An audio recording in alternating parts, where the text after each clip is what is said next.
کوئی آدمی اگر کھڑے ہو کے پانی پیتا ہے تب بھی اس کے ساتھ میں شیطان شریک ہو جاتا ہے. کھڑے ہو کے پینا صحیح نہیں ہے. اسی حدیث سے شیخ الالبانی نے دلیل لی ہے کہ جائز نہیں ہے کہ آدمی کھڑا ہو کے پیے. جیسے بغیر بسم اللہ کے کھانا صحیح نہیں ہے، اس کے لیے حکم ہے بسم اللہ کا.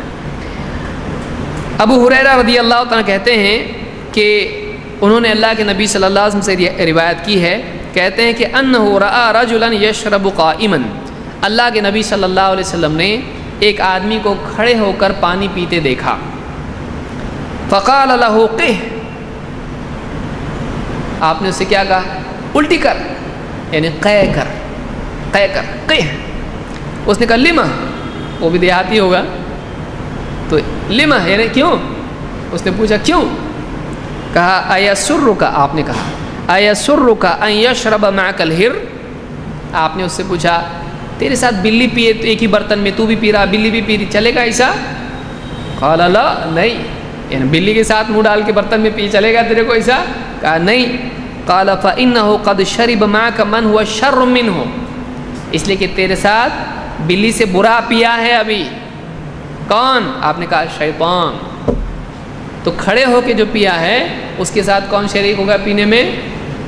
شیطان. تو کھڑے ہو کے پینا صحیح ہے نہیں ہے. تو اگر کوئی آدمی کھڑے ہو کے پیتا ہے تب بھی اس کے ساتھ شیطان شریک ہو جاتا ہے. کتنے لوگ ہیں کمر پہ ہاتھ رکھ کے کھڑے ہو کے پیتے ہیں کوکا کولا تھمس اپ، پیتے کہ نہیں پیتے؟ ہاں، وہ بھی الٹے ہاتھ سے، یعنی ڈبل آؤ، دو جینا ہو میرے ساتھ.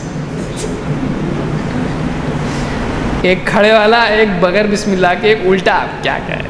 یعنی میں بھی شیطان جیسا اور شیطان آ جاؤ، ویلکم، پیو میرے ساتھ، جیو میرے ساتھ اور پیو میرے ساتھ. اللہ رحم فرمائے.